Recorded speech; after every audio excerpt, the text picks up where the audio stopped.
பரிசுத்த நாமத்திற்கு மகிமை உண்டாகட்டும். இந்த மாலை வேளையில தேவ பிள்ளைகளாக இருக்கிற நாம் ஒன்றிணைந்து நம்முடைய தேவனை உயர்த்தவும் ஆராதிக்கவும் அவருடைய பிரசன்னத்திலே கலிகூறவும் தேவன் நமக்கு தந்த நல்ல கிருபைக்காக வாய்ப்புக்காக நன்றி சொல்கிறேன். ஆண்டவர் அதோடு மாத்திரமல்ல, அவருடைய வார்த்தையை கொண்டும் இந்த மாலை வேளையிலே நம்மோடு கூட பேசுவாராக. வாசிக்கலாம். வெளிப்படுத்தல் 19வது அதிகாரம் 6வது வசனம். வெளிப்படுத்தல் 19வது அதிகாரம் 6வது வசனம். அப்பொழுது திரளான ஜனங்கள் இடும் ஆரவாரம் போலவும் பெருவெள்ள இரைச்சல் போலவும் பலத்த இடிமுழக்கம் போலவும் ஒரு சத்தம் உண்டாகி அல்லேலூயா சர்வ வல்லமை உள்ள தேவனாகிய கர்த்தர் ராஜ்யபாரம் பண்ணுகிறார். இந்த ராஜ்யபாரம் செய்யும் இந்த ஆண்டவர் எப்படிப்பட்டவர், அவர் என்ன செய்ய முடியும் என்று சொல்லி கடந்த வாரத்திலே பார்த்தோம். இங்கே இன்னொரு வார்த்தை, இன்னொரு பெயர் அவருக்கு கொடுக்கப்பட்டிருக்கிற இந்த வசனத்தில் சர்வ வல்லமை உள்ள தேவனாகிய கர்த்தர். இந்த சர்வ வல்லமை உள்ள தேவனாகிய கர்த்தர் ஒரு மனிதனுடைய வாழ்க்கையிலே அவனுடைய கண்களை அல்லது திறந்து அவரை தரிசிக்கும் போது ஆண்டவர் அவனுக்கு செய்கிறதான பல காரியங்கள் உண்டு. என்னாகமம் 24வது அதிகாரம் 4வது வசனத்தை கொஞ்சம் வாசிங்க. என்னாகமம் 24:4. தேவன் அருளும் வார்த்தைகளை கேட்டு சர்வ வல்லவரின் தரிசனத்தை கண்டு தாழ விழும்போது கண் திறக்கப்பட்டவன் விளம்புகிறதாவது. ஆண்டவரை தரிசிக்கும் போது வேதத்திலே அவனுக்கு செய்கிற பல காரியங்கள் உண்டு. ஆனா இங்கே இந்த நாளிலே பிலேயாமுடைய வாழ்க்கையிலிருந்து மிக முக்கியமாக காணும்போது அவனுடைய கண்களை கர்த்தர் திறக்கிறார். இந்த நாளிலும் சர்வ வல்ல தேவனை நாமும் தரிசிக்க கர்த்தர் நம்முடைய கண்களை திறப்பாராக. இந்த கண் திறக்கப்படுதல் என்கிற நிலையிலே ஆண்டவர் நம்முடைய வாழ்க்கையிலே உணர்த்த விரும்புகிற, நம்முடைய வாழ்க்கையிலே செய்ய விரும்புகிற 3 காரியங்கள் நடைபெற்று இருந்தால் நன்றி சொல்லவும், நடைபெறாது இருந்தால் இரக்கம் கேட்கவும் கர்த்தர் கிருபை செய்வாராக. நான் காலையிலே முதலாவது சொன்னேன், மனதினுடைய கண்களை திறக்கிறவர். அல்லேலூயா. அதை நான் விரிவா சொல்ல நேரம் இல்லை. மனதினுடைய கண்களை கர்த்தர் திறக்கும் போது தயை செய்கிறவராய் இருக்கிறார். அல்லேலூயா. நகோமி ஆரம்பத்திலே சொல்லுகிறார், கர்த்தர் எனக்கு எப்படி இருந்தார்? கசப்பை கொடுத்தார். கர்த்தர் எனக்கு என்ன சொன்னார்? காலையில சொன்னேன், கொஞ்சம் சொல்லுங்க. கர்த்தர் எப்படி இருந்தார்? நகோமி சொல்றா, என் வாழ்வை கசப்பாக மாற்றினார், மாறாவை போல மாற்றினார், என்னை வருத்தப்படுத்தினார். ஆனா போக போக அவளுடைய எண்ணங்கள் மாறுகிறது. 2வது அதிகாரம் 20வது வசனத்துக்கு வரும்போது அவள் சொல்லுகிறார், இந்த கர்த்தர் யார் தெரியுமா? தயவு செய்கிறவர். யாருக்கு தயவு செய்கிறார்? உயிரோடு இருக்கிறவர்களுக்கும் மரித்தவர்களுக்கும் இவர் யார் என்ன பண்ணுகிறார்?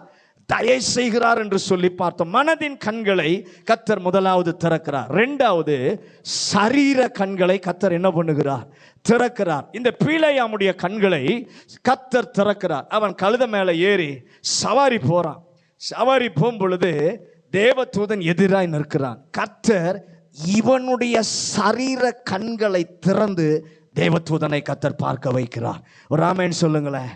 அதில் நாம பார்த்தோம், இதெல்லாம் நம்ம நடந்தாலும் முக்கியமா ஆண்டவர் உணர்த்த விரும்புகிற காரியம் என்னவென்று சொல்லி, அந்த பிலேயாமுடைய வாழ்க்கையில கண்ணை திறந்த போது ஆண்டவர் என்ன செய்தார் என்று சொல்லி முதல் காரியத்தை நான் உங்களோடு கூட காலையில் பகிர்ந்து கொண்டேன். பிலேயாமுடைய கண்களை கர்த்தர் திறந்த போது தன்னை பார்க்கிறான். அல்லேலூயா.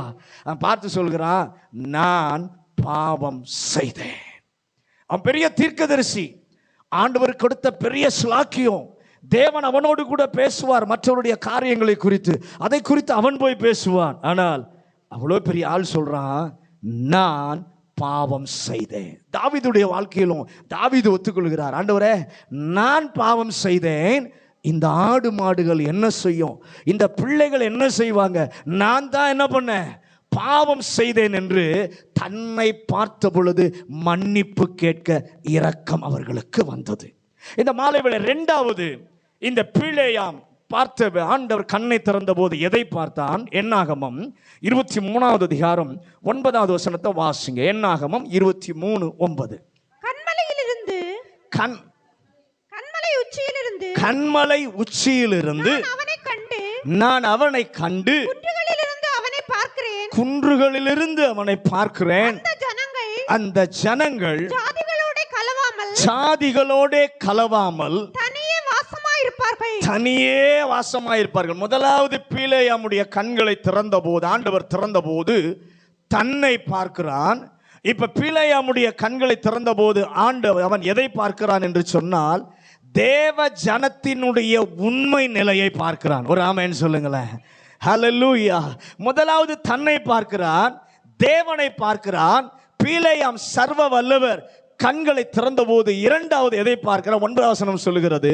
9வது வசனத்தை அவன் சொல்லுகிறான், நான் இஸ்ரவேல் ஜனங்களை குன்றுகளிலிருந்து பார்க்கிறேன். கர்த்தர் கண்களை திறந்து பார்க்க வைக்கிறார். சபிக்கும்படியாக ராஜா இவனை கொண்டு வருகிறார். இவனோ நின்று பார்க்கிறான். ராஜா இன்னொரு இடத்திற்கு கொண்டு போகிறார். நீ முன்னால் இருந்து பார்த்த, இப்ப பின்னால இருந்து பார் என்று சொல்லி இடங்களை மாறி மாறி காண்பித்தால், ஒருவேளை இந்த இடத்துக்கு வந்தா நீ அந்த ஜனங்களை சபிப்பாய் என்று 13 வசனத்தை வாசிங்களேன் கொஞ்சம். 13வது வசனம் 23:13. பின்பு பாலா அவனை நோக்கி நீ அவர்களை பார்க்கத்தக்க வேறொரு இடத்தை என்னோட கூட வாரும். அங்கே அவர்கள் எல்லாரையும் பாராமல் அவர்களுடைய கடைசி பாளையத்தை நீர் பார்ப்பீர். அங்கே இருந்து எனக்காக அவர்களை சபிக்க வேண்டும் என்று சொல்லி, நல்ல கவனிங்க, ஆங்காங்கே நிறுத்தி பார்க்கும்படி வைத்தால் கர்த்தர் இவன் கண்களை திறக்கிறார். எதை பார்க்க வைக்கிறார்? இப்போது தன்னை அல்ல, நம்மை நாம் சரியாக பார்த்திருந்தால் அடுத்தது ஆண்டவர் என்ன செய்கிறார் என்றால், அவர் ஜனம் என்று அழைக்கப்படுகிற தேவ ஜனத்தை குறித்ததான நிகழ்கால உண்மையை பார்க்கும்படி கர்த்தர் கண்களை திறக்கிறார். அல்லேலூயா. அன்று இஸ்ரவேலை குறித்து பார்க்க செய்தார். இந்த வார்த்தையை இந்த மாலை வேளையிலே நீங்களும் நானும் கேட்கும் போதே அதை நம்முடைய வாழ்வோடும் நம்முடைய குடும்பத்தோடும் கூட இணைத்து பார்க்க கர்த்தர் உதவி செய்வாராக. என்ன காண்பித்தார்? அவன் பார்க்கிறான். பார்த்துவிட்டு 9வது வசனத்திலே சொல்லுகிறான், இந்த ஜனங்கள் ஜாதிகளோடு கலவாமல் தனியே வாசம் பண்ணுகிற ஜனங்கள். கையை தட்டி ஆண்டவருக்கு ஒரு நல்ல மகிமையை கொடுப்போம். கர்த்தர் அவன் கண்களை திறந்த போது அவன் பார்க்கிறான், இந்த ஜனங்கள் யார்? தனித்தன்மை உள்ளவர்கள். இந்த ஜனங்கள் யார்? சிறப்பானவர்கள். இந்த ஜனங்கள் யார்? வித்தியாசமான தனித்தன்மை உள்ளவர்கள். 21 பார்க்கும்போது சொல்லுகிறார், அங்கே அக்கிரமம் இல்லை. அந்த 21 வசனத்தை வாசிங்க. அவர் யாக்கோபிலே அக்கிரமத்தை காண்கிறதும் இல்லை, இஸ்ரவேலிலே குற்றம் பார்க்கிறதும் இல்லை. அவர்களுடைய தேவனாகிய கர்த்தர் அவர்களோட இருக்கிறார். ராஜாவின் ஜெய கம்பீரம் அவர்களுக்குள்ளே இருக்கிறது. ஹல்லேலூயா. அங்கே என்ன இல்லை? அக்கிரமம் இல்லை. யார் எப்படி துருவி துருவி பார்த்தாலும் சின்ன குற்றம் கூட அங்கே இல்லை. கர்த்தர் அவன் கண்களை திறக்கிறார். கர்த்தருடைய பிள்ளைகள் இப்போது இருக்கிற உண்மை என்ன, தனி அடையாளம் என்ன? உலகத்தோடு அவர்கள் இணைந்து போக மாட்டார்கள். உலக போக்கிலே அவர்கள் போக மாட்டார்கள். தனியே வாசம் பண்ணுகிறவர்கள். ஆமென் சொல்லுங்களேன். அதனுடைய அர்த்தம் என்ன? உலகத்திலே பிறரிடத்திலே காணப்படுகிற பாவம் இந்த பிள்ளைகளிடத்திலே இல்லை. அல்லேலூயா. பிறரிடமும் காணப்படுகிற குற்றம் அவர்களிடத்திலே கிடையாது என்று சொல்லும் தைரியமான சாட்சி அவர்களுக்கு இருந்தது. அதை பார்க்கிறான். இதை கேட்கும்போது, ஆண்டவரே, என்னுடைய நிகழ்கால நிலையிலே அப்படிப்பட்ட சாட்சி எனக்கு உண்டா? என்னுடைய குடும்பத்திற்கு உண்டா? எங்க சபைக்கு உண்டா? என்னை பார்க்கிறவர்கள் என்னை பார்த்து, என்னுடைய குடும்பத்தை பார்த்து அப்படிப்பட்ட ஒரு சாட்சி சொல்லுவார்களா என்று சிந்தித்து பார்க்க இந்த மாலை வேளையிலே கர்த்தர் நமக்கு கிருபை தருவாராக. இந்த நபர் உலகத்தோடு, நம்மை குறித்து மற்றவங்க சொல்லணும், இந்த நபர் உலகத்தோடு ஒத்திருப்பவர் அல்ல, கர்த்தருக்காக தனியாக தேவ ஜனம் என்று சொல்லி பிரிந்திருப்பவர். இந்த நபரிடம் மற்ற நபர்களைப் போல குற்றம் கிடையாது. என்னை பார்க்கிறவர்கள் அப்படிப்பட்ட சாட்சி சொல்லுகிற, என் குடும்பத்தை பார்க்கிறவர்கள் அப்படிப்பட்ட ஒரு சாட்சி சொல்ல இந்த மாலை வேளையிலே எங்க பிள்ளைகளுக்கு கர்த்தர் கிருபை தருவீராக. 2 கொரிந்தியர் 6வது அதிகாரம் 14 முதல் 17 வசனங்களை கொஞ்சம் வேகமா வாசிங்க. 2 கொரிந்தியர் 6வது அதிகாரம் 14 முதல் 17 வசனங்கள். அந்நிய நுகத்திலே அவிசுவாசிகளுடன் பிணைக்கப்படாதிருப்பீர்களாக. நீதிக்கும் அநீதிக்கும் சம்பந்தமேது? ஒளிக்கும் இருளுக்கும் ஐக்கியமேது? கிறிஸ்துவுக்கும் பேலியாளுக்கும் இசைவேது? அவிசுவாசியுடனே விசுவாசிகளுக்கு பங்கேது? தேவனுடைய ஆலயத்திற்கு விக்கிரகங்களுக்கும் சம்பந்தமேது? நான் அவர்களுக்குள்ளே வாசம் பண்ணி அவர்களுக்குள்ளே உலாவி அவர்கள் தேவனாய் இருப்பேன், அவர்கள் என் ஜனங்களாய் இருப்பார்கள் என்று தேவன் சொன்னபடி நீங்கள் ஜீவனுள்ள தேவனுடைய ஆலயமாய் இருக்கிறீர்களே. ஹல்லேலூயா. வசனம் சொல்லுகிறது, அந்நிய நுகத்திலே பிணைக்கப்படாதிருக்க, இருளோடு இணைந்து கொள்ளாதிருக்க, தேவன் விரும்பாத மக்களோடு உறவு வைத்துக் கொள்ளாதிருக்க இவர்கள் செய்திருக்கிறார் என்று என்னை பார்த்து யாராவது சொல்ல முடியுமா? அந்த சாட்சி இன்னைக்கு நமக்கு உண்டா? நம்முடைய குடும்பத்திற்கு உண்டா? அந்த சாட்சியை ஒருவேளை நாமோ, நம்முடைய குடும்பமோ, நம்முடைய சபையில் உள்ளவர்களோ தவற விட்டிருந்தால் இந்த மாலை வேளையில், ஆண்டவரே உம்மிடத்தில் மன்னிப்பு கேட்கிறேன் என்று சரணடைய கர்த்தர் கிருபை தருவாராக. அல்லேலூயா. அவர்களை பார்க்கும்போது சொல்லுகிறார், அவர்களுடைய தேவன் அவர்களோடு இருக்கிறார். இன்னைக்கு நம்மளை பார்த்து எத்தனை பேர் சொல்ல முடியும்? நம்ம வார கர்த்தரை ஆராதிக்க வருகிறோம், ஜெபத்திற்கு வருகிறோம், ஆராதனைக்கு வருகிறோம். நம்மை பார்க்கிறவர்கள் எத்தனை பேர் சொல்ல முடியும்? நம்மை பார்த்து, இவர்கள் ஆராதிக்கிற தேவன் இவர்களோடு கூட இருக்கிறார். அல்லேலூயா. இன்று நாம் மாற்றி கேட்போம். என்ன பார்த்து? அன்னைக்கு பீலையம் கேட்டான், இன்னைக்கு நம்ம பார்த்து நம்ம பேரை வச்சு சொல்லி பார்ப்போம், கொஞ்சம் அலசி பார்ப்போம். ஆண்டவரே, என்னை பார்த்து, என் குடும்பத்தை பார்த்து யாராவது அப்படி சொல்ல முடியுமா? ஒருவேளை நீர் அவர்கள் கண்களை திறந்து என்னோடு இருந்து நான் ஆராதிக்கிற இயேசு என்னோடு கூட இருக்கிறார் என்று சொல்லி அவர்கள் பிறர் சொல்லுகிற சாட்சி எனக்கு, என் குடும்பத்துக்கு தேவை. அது இன்னைக்கு இல்லை என்று சொன்னால் என்னை ஒரு விசை தயவாய் மன்னிப்பீராக. என்னாகமம் 23வது அதிகாரம் 21வது வசனம். என்னாகமம் 23:21. அவர் யாக்கோபிலே அக்கிரமத்தை காண்கிறதும் இல்லை, இஸ்ரவேலிலே குற்றம் பார்க்கிறதும் இல்லை. அவர்களுடைய தேவனாகிய கர்த்தர் அவர்களோடே இருக்கிறார். ராஜாவின் ஜெய கம்பீரம் அவர்களுக்குள்ளே இருக்கிறது. மறுபடியும் சொல்லுகிறாரு, ராஜாவினுடைய ஜெய கம்பீரம் அவர்களுக்கு உண்டு. இந்த ஆட்களுடைய வாழ்விலே, இவருடைய ஆவிக்குரிய வாழ்விலே தோல்வியே கிடையாது. பக்கத்துல சொல்லுங்க, இப்படி நாம சாட்சியா நடந்தா, நம்முடைய வாழ்க்கையில ராஜாவின் ஜெய கம்பீரம் இருந்தா தோல்வியே கிடையாது.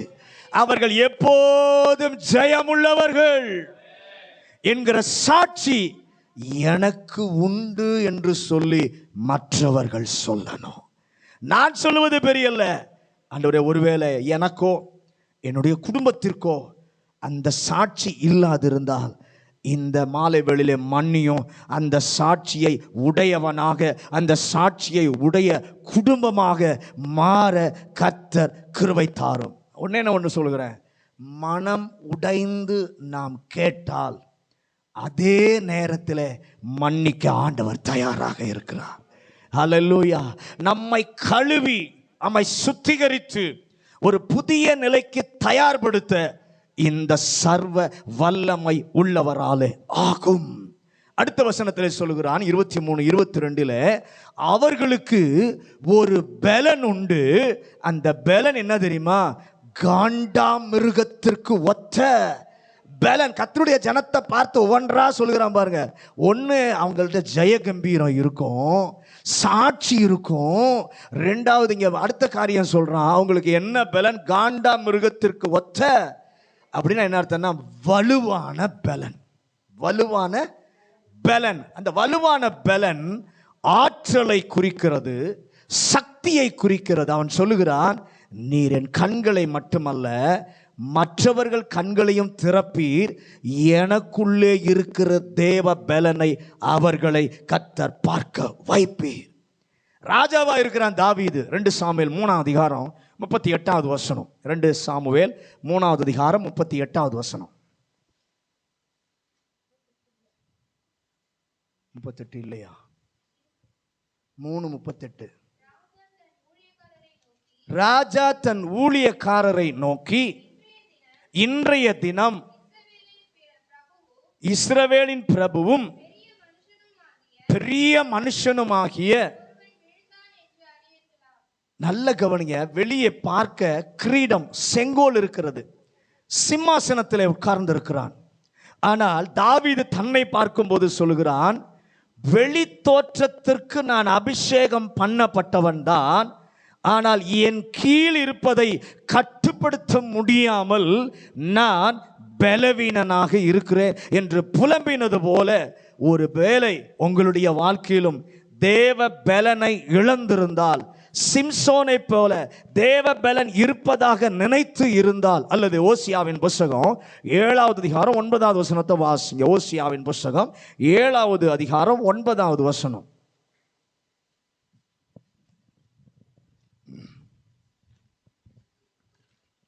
அது சீக்கிரம். ஓசியா 7:9.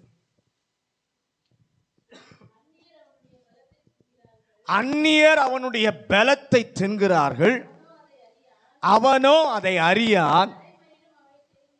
நல்ல கவனிங்க, அந்நியர் நம்முடைய பலத்தை தின்பதற்கு தேவையில்லாத காரியங்கள், ஆவிக்குரிய பலனை இழக்க இடமளித்திருந்தால், என் பலன் குறைந்து விட்டது அல்லது என்னுடைய பலன் இல்லாமற் போய்விட்டது என்று மன்னியும் கேட்கிற கண்களை கர்த்தர் திறப்பாராக. என்னாகமம் 24வது அதிகாரம் 4 முதல் 7 வசனங்களை பார்க்கும் பொழுது மறுபடியும் கண்களை கர்த்தர் திறக்கிறார். இந்த முறை கண்களை திறந்த போது அவன் யாக்கோபுடைய கூடாரங்களை பார்க்கிறான். அதை கொஞ்சம் வாசிங்களேன். என்னாகமம் 24வது அதிகாரம் 4 முதல் 7 வசனங்கள். தேவன் அருளும் வார்த்தைகளை கேட்டு, தேவன் அருளும் வார்த்தைகளை கேட்டு, சர்வ வல்லவரின் தரிசனத்தை கண்டு, சர்வ வல்லவரின் தரிசனத்தை கண்டு தாழ விழும்போது, கண் திறக்கப்பட்டவன் விளம்புகிறதாவது, யாக்கோபே உன் கூடாரங்களும், யாக்கோபே உன் கூடாரங்களும், இஸ்ரவேலே உன் வாசஸ்தலங்களும், இஸ்ரவேலே உன் வாசஸ்தலங்களும் எவ்வளவு அழகானவைகள், எவ்வளவு அழகானவைகள், அவைகள் பரவி போகிற ஆறுகளைப் போலவும், அவர்கள் அது பரவி போகிற ஆற்றைப் போலவும், நதியோரத்தில் உள்ள தோட்டங்களைப் போலவும், கர்த்தர் நாட்டின சந்தன மரங்களைப் போலவும், தண்ணீர் அருகே உள்ள கேதுரு விருட்சங்களைப் போலவும் இருக்கிறது. அவர்களுடைய நீர்ச்சால்களிலிருந்து தண்ணீர் பாயும். அவர்கள் வித்து திரளான தண்ணீர்களில் பரவும். அவர்களுடைய ராஜா ஆகாகை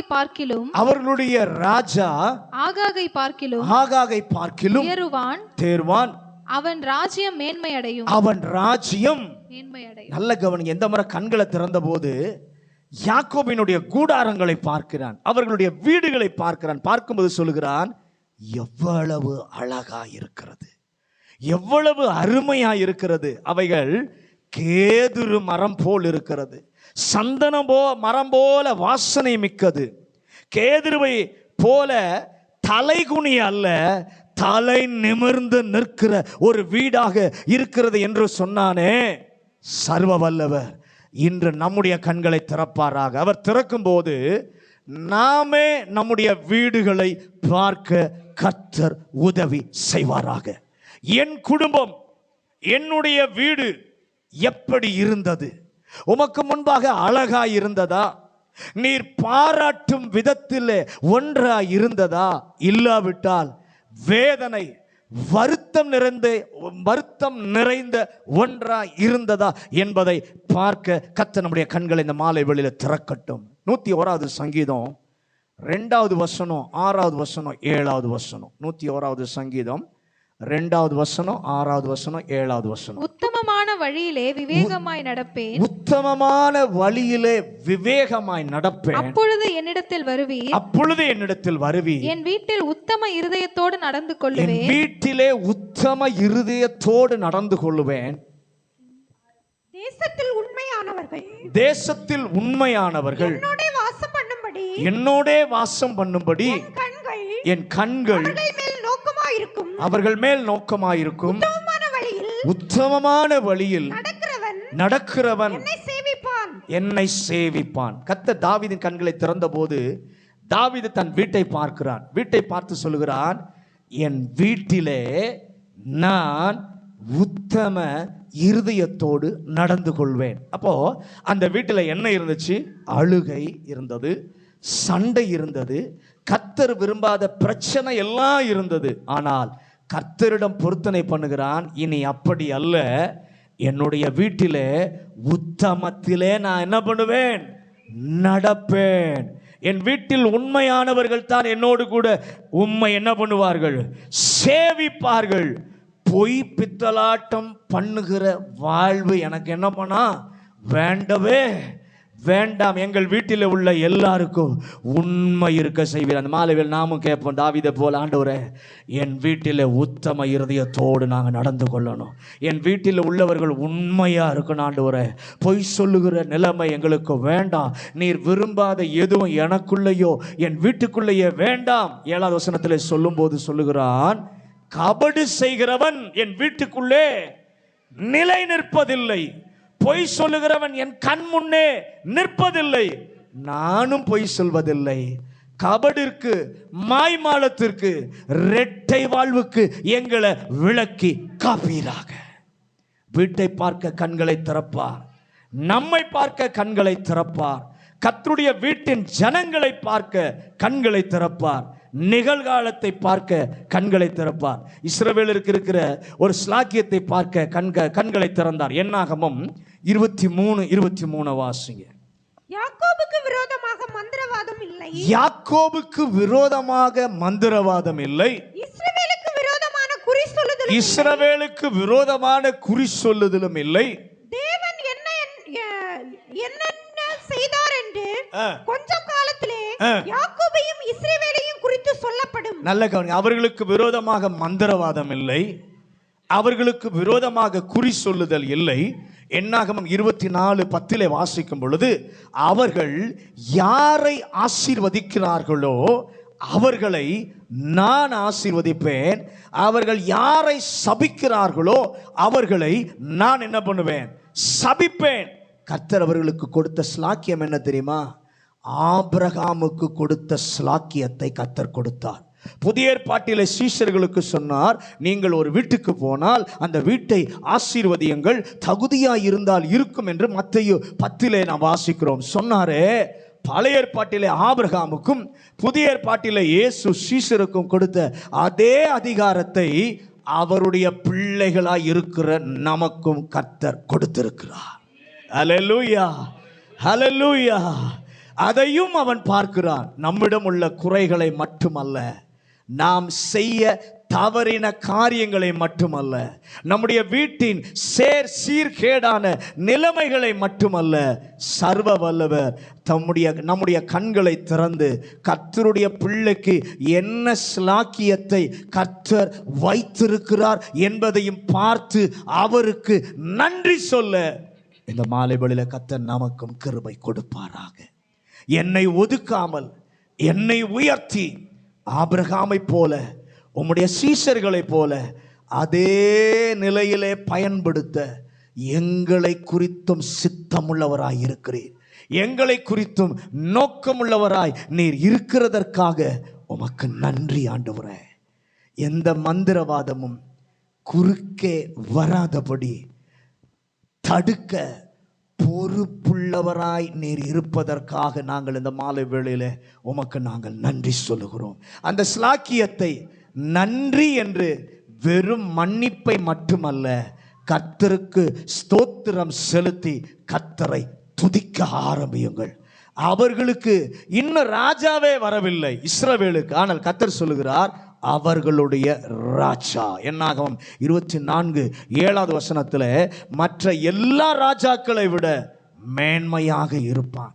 வரவே இல்லை, ஆனால் வர இருக்கும் நன்மையை சொல்லி வைத்திருக்கிற எதிர்கால ஆசீர்வாதத்தை ஆண்டவர் காண்பிக்கிறார். இந்த நாளிலே சர்வ வல்லவர் கண்களை திறந்திருக்கும் வேதனையான குறைவான நிலைகளை மட்டுமல்ல, ஆசீர்வாதமான நிலைமைகளையும் பார்க்க செய்ய இருக்கிற ஒரு கர்த்தர் நமக்கு கிருபை தருவாராக. அவருடைய செயலை பார்க்க நமக்கு உதவி செய்வாராக. எரேமியாவின் புத்தகம் 33:3 எரேமியா 33:3.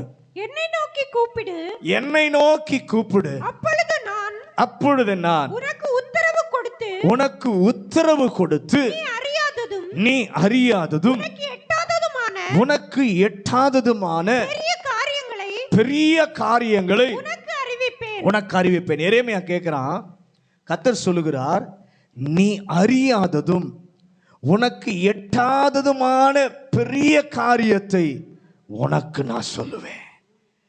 எனக்காக, என் குடும்பத்திற்காக, எங்களுடைய சபைக்காக என்ன செய்ய போகிறீர் என்பதையும் நாங்கள் பார்க்க எங்கள் கண்களை கர்த்தர் திறப்பீராக. மூன்றாவது யாருடைய கண்களை திறப்பார்? அப்போஸ்தலர் 26:18. அப்போஸ்தலர் 26:18.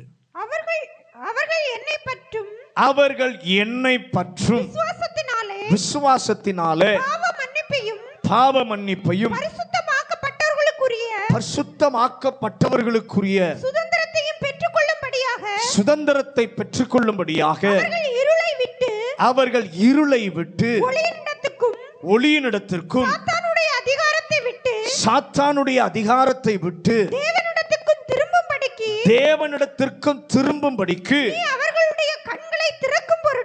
நீ அவர்களுடைய கண்களை திறக்கும் பொருட்டு இப்பொழுது உன்னை அவர்களிடத்துக்கு பிறருடைய கண்களை கர்த்தர் திறப்பார். பிறருடைய கண்களை திறக்க உங்களையும் என்னையும் கர்த்தர் பயன்படுத்துவார். எத்தனை பேர் அதை விசுவாசிக்கிறீர்கள்? சவுலை தெரிந்து கொண்ட போது அவனுக்கு சொன்னார், பவுலே, நீ அவர்கள் இன்னும் சொல்ல போனா அவருடைய கண்களை திறக்கும் பொருட்டு நான் உன்னை அவர்களிடத்திற்கு அனுப்புகிறேன். மனக்கண்களை திறந்து புரிய வைப்பதற்காக ஸ்தோத்திரம். என்னுடைய கண்களை திறந்து உணர வைத்ததற்காக உமக்கு ஸ்தோத்திரம். அதே நேரத்தில் ஒருவேளை நான் மறந்திருந்தால் இந்த நாளிலே கர்த்தர் ஞாபகப்படுத்துகிறீர். என் கண்களை ஏன் திறந்தீர்? பிசாசினால் மனக்கண்கள் குருடாக்கப்பட்ட கோடிக்கணக்கான மக்கள் என்னை சுற்றி எங்கள் மாநிலத்திலே, எங்கள் தேசத்திலே வாழ்ந்து கொண்டிருக்கிறார்கள். அவர்களுடைய கண்கள் திறப்பதற்கு நீர் என்னை பயன்படுத்த தெரிந்து கொண்டிருக்கிறீர். பக்கத்தில் பார்த்து கொஞ்சம் கையை கொடுத்து சொல்லுங்களேன், ஆண்டவர் எதுக்காக உங்களை தெரிந்து கொண்டார் என்றால், எதற்காக உங்க கண்களை கர்த்தர் திறந்தார் என்றால், உங்களை சுற்றி தேவனை அறியாத லட்சக்கணக்கான கோடிக்கணக்கான மக்கள் இருக்கிறார்கள். அவர்களுடைய கண்களை திறப்பதற்கு, உங்களை பயன்படுத்துவதற்காக கர்த்தர் உங்களை தெரிந்து கொண்டிருக்கிறார். அதற்காகத்தான் உங்களையும் என்னையும் கர்த்தர் உயிரோட வச்சிருக்கிறார். பக்கத்தில் பார்த்து சொல்லுங்க, சும்மா ஏதோ வாழ்றதுக்காக அல்ல, அவருடைய விருப்பத்தை செய்வதற்காகத்தான் இந்த நாள் வரைக்கும் நம்மை கர்த்தர் உயிரோடு வைத்திருக்கிறார். அந்த பொறுப்பை பார்க்க இந்த மாலை வேளை என் கண்களை திறந்தருளும். அல்லேலூயா. பிறருடைய ஆவிக்குரிய கண்கள் திறக்கப்பட, ஆண்டவரே, தேவன் நம்பி செயல்படும் மனிதனாக மனுஷியாக இருக்க என்னை இந்த மாலை வேளையிலே அர்ப்பணிக்கிறேன், என்னை ஒப்பு கொடுக்கிறேன் என்று அர்ப்பணிப்பீர்களானால் இவைகளை கர்த்தர் நிச்சயமாய் செய்வார் என்பதிலே சந்தேகமில்லை. ஆண்டவர் இதை செய்யணுமா? நம்முடைய வாழ்க்கையில கண்களை திறந்து, பிள்ளையாமுடைய வாழ்க்கையில கண்களை திறந்து பார்க்க வச்சாரே, அதே தேவன் நம்முடைய கண்களையும் திறந்து பார்க்க வைக்கணும்னு நம்மளை எதற்காக அழைத்தார், எதற்காக தெரிந்து கொண்டார், எதையெல்லாம் நாம் பார்க்கணும்னு சொல்லி கண்களை திறக்கணும்னா நாம செய்ய வேண்டியது என்ன? வெளிப்படுத்தல் 3வது அதிகாரம் 18வது வசனம். வெளிப்படுத்தல் 3வது அதிகாரம் 18வது வசனம். நான் நீ ஐஸ்வர்யவானாய் இருக்கும்படிக்கு, நீ ஐஸ்வர்யவானாய் இருக்கும்படிக்கு நெருப்பிலே புடமிடப்பட்ட பொன்னையும் உன் நிர்வாணமாகிய அவலட்சணம் தோன்றாதபடிக்கு நீ உடுத்திக் கொள்ளுவதற்கு வெண் வஸ்திரங்களையும் என்னிடத்திலே வாங்கிக் கொள்ளவும், நீ பார்வையடையும் படிக்கு உன் கண்களுக்கு கலிக்கம் போடவும் வேண்டும் என்று உனக்கு ஆலோசனை சொல்லுகிறேன். நல்ல கவனிய. பார்வை நன்றாகத்தான் இருக்கிறது என்று தன்னையே தட்டி கொடுத்த லவோதிக்கேயா சபையை பார்த்து ஆண்டவர் சொல்லுகிறார், உன்னிடத்துல ஒரு குறை உண்டு. ஆனால் நீ விரும்பினையானால், நீ விரும்புகிற பட்சத்தில் நான் அதை சரிப்படுத்துவேன்.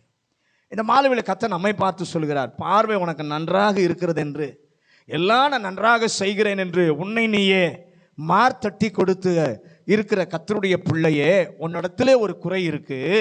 நீ விரும்பினால், நீ இடம் கொடுத்தால் நான் என்ன பண்ணுவேன்? அதை சரிப்படுத்துவேன். நாங்கள் ஆண்டவர் சொல்லுகிறார், நீ என்னிடத்தில் வந்து உன் கண்களுக்கு கலிக்கம் போடு. எப்படி நம்முடைய சரீரத்தில் பார்வை கொஞ்சம் குறைஞ்சிருச்சுன்னா எங்கே போகிறோம்? கண் டாக்டரை பார்க்க போகிறோம். அதே போல் இங்கே ஆண்டவர் சொல்கிறாரு, உன்னிடத்துல குறை இருக்கு, அது உனக்கு தெரியலை, அதை நான் உனக்கு சுட்டி காட்ட விரும்புகிறேன், அதை சரிப்படுத்த விரும்புகிறேன். அதை நான் சரிப்படுத்தணும்னா நீ என்ன பண்ணணும்னா என்னிடம் வந்து கலிக்கம் போட்டுக்கொள். நீ பார்வையிடும்படி நான் தருகிறதான கலிக்கத்தை போட்டுக்கொள். என்ன சொல்றாருன்னா, நான் கொடுக்குற கண்ணாடியை கொஞ்சம் போட்டுக்கோ, நான் கொடுக்குற கண்ணாடியை கொஞ்சம் போட்டுக்கோ. நாம் இருக்கும் நிலையோ அல்லது கர்த்தர் தந்த காரியமோ, நீர் எனக்கு வைத்திருக்கிற காரியமோ, நான் ஒன்றுமே பார்க்க முடியாமல் கண் சொருகி போயிருந்தால் இந்த மாலை வேளையில் உம்மிடத்தில் கேட்கிறேன், உம்முடைய நல்ல ஆவியானவர் என் கண்களை தெளிவாக்கும். உம்முடைய வசனத்தில் வைத்து என்னை பார்க்க கிருபை தாரும். நீர் எனக்கு என்று கொடுக்கும் கண்ணாடியை சரியாய் பார்க்க உதவி செய்யும். நான் என்னை சரிப்படுத்தி கொள்ள விரும்புகிறேன் என்று சொல்லி இந்த மாலைவேளை ஆண்டவரிடத்தில் கேளுங்க. 2வது காரியம், லூக்கா 24வது அதிகாரம் 33வது வசனம். லூக்கா 24:33. அந்நேரமே எழுந்திருந்து எருசலேமுக்கு திரும்பி போய் அவர்களோடு இருந்தவர்களும் கூடியிருக்க கண்டு. சர்வ வல்லவர் கண்களை திறப்பார். திறக்கும் போது நீங்கள் செய்ய பிளான் பண்ணி செய்ய நினைத்த காரியம் எல்லாம் அப்படியே விட்டுவிட்டு அந்த நேரத்தில் திரும்பி போய், என்னோடு இருப்பவர்கள் எனக்கு தெரிந்தது அவர்களுக்கு தெரியாமல் கவலை சோகத்திலே சோர்விலே இருக்கிறார்கள், ஒரு வினாடி கூட அவர்கள் அப்படி இருக்க நியாயமில்லை, ஏனென்றால் நாங்கள் அவராலே கண்கள் திறக்கப்பட்டிருக்கிறோம் என்று ஓடி சென்று அவர்களிடத்தில் இந்த தேவனை குறித்து சொல்லி அவர்கள் கண்கள் திறக்கப்படுவதற்கு சாட்சி உள்ளவர்களாக சாட்சி சொல்ல விரைவை நான் ஏற்படுத்துவேன் என்ற ஒரு தீர்மானம் பண்ணுங்கள். ஆண்டவரே, எங்களுடைய செயல்களிலே அசதி வேண்டாம், ஒரு விரைவை தாரும், ஒரு வேகத்தை தாரும், ஒரு உணர்வை கர்த்தர் தருவீராக. இந்த 2 காரியம் நாம செய்ய ஆயத்தமாய் இருந்தால் கர்த்தர் எல்லாவற்றையும் செய்ய அவரும் ஆயத்தமாய் இருக்கிறார். சர்வ வல்ல தேவனாகிய கர்த்தர் நம்முடைய கண்களை ஆண்டவர் திறக்க விரும்பினார். அதனால தான் இன்றைக்கு நம்மோடு கூட பேசியிருக்கிறார். பிலேயாமுடைய கண்களை திறந்தவர் நம்முடைய கண்களையும் திறந்து நம்மை பார்க்க வைக்கிறார்.